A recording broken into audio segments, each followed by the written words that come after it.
turn around and face you as I'm asking you are, one of the concerns that I have, and I've had from day one, is that when municipalities go into partnership with for-profit companies, the public dollar has to be considered. So one of the questions I have for you is, you are a for-profit company, correct? We are for-profit, okay. Yes. All right, and could I ask, I don't want to know specifically, but where does your revenue come from? You're not publicly traded, so where does your revenue come from? We sell infrastructure right across Canada and into the U.S., soon international. Okay, so I guess not knowing how many electric vehicle cars there are in this catchment area or what the potential is, and I'll be quite honest with you, a year ago, I'm going to bash the feds again in the province. Really, these are the guys who are in charge of energy. I wish they were lining up. I wish it was a member of the federal government and the provincial government here saying, we'd like to partner with you to deliver your product. But I guess my concern is, as for, when we go back to now public-private partnerships, do we, through you to Janet, do we have any partnerships right now with for-profit companies?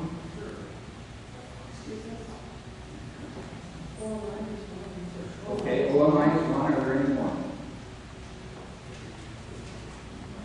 Okay, so I guess my question is, I'm going to suggest this is going to have to be referred to budget discussions in 2014.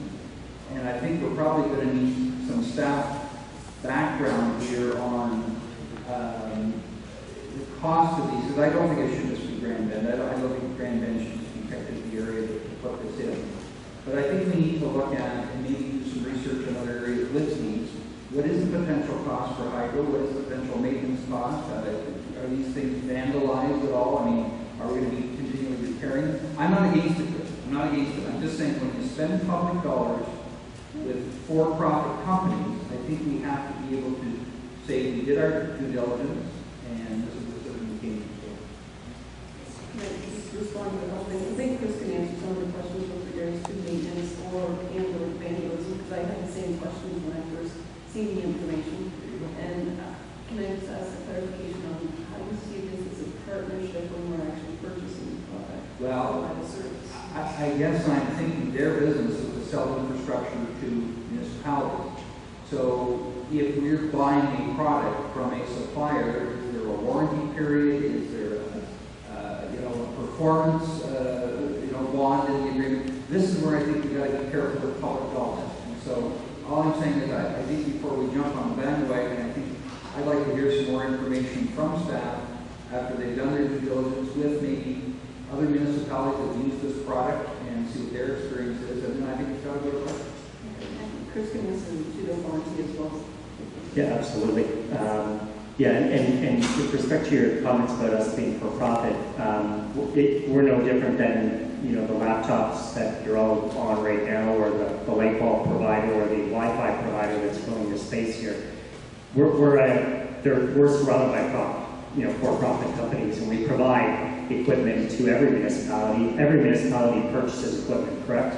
And it's probably from a for-profit company.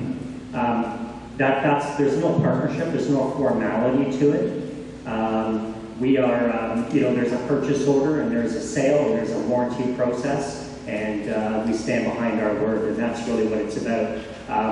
We will provide a warranty, we provide the maintenance, we provide local support for customer service, and if you want me to address any of your concerns about vandalism, we've had probably on one hand the case of vandalism at over 14,000. It's very, very rare. The units are NEMA 4 rated for minus 40-degree weather. We've had them out in service since early 90s with our U.S. partner with no issues. But I certainly understand a due diligence process and respect that. That's the information I'm talking about. We need to know, if the warranty period is over and this thing breaks down, will there be technical support, or do we hang up the sign and say, sorry, out of service, So that's the stuff I'm talking about. If we buy a product, like we buy any other product, we know exactly what we're getting into, especially with a product that has a technical feature to it. If this is easy, I can send this back to whoever charging stations or whatever. Any more questions for this? One more, Chris. Taking it to the next level, not getting into the fact that we need to use the municipal infrastructure after a while. there's going to come a time, and if your future is going to be here, that we're probably going to have a home charger, right? So are you in the home charger business as well? Oh, absolutely. So, sorry if I misled you. We sell infrastructure to consumers, to businesses, large and small corporations. Primarily, I'd say we're quite diversified. But yeah, our biggest seller is residential chargers. Okay, so further to that, would you partner with anybody in a community if they were, say, for example, had a fit contract with a solar collector and they could set up one of your things? Would you be willing to partner with somebody who would double usage for a PR program for you? Oh, absolutely. And we have done that in the past. Great, thank you. So as a business owner, is this price set in stone? Is this municipality price, or is my price going to follow for myself? Yeah, that is a special pricing for municipalities across Canada. Certainly we run promotions for other entities all the time. That is a municipality special. Yeah, you don't have a motion. Okay, I'll ask some questions. All right. I may ask some more questions if anybody else has questions, and then we want to motion.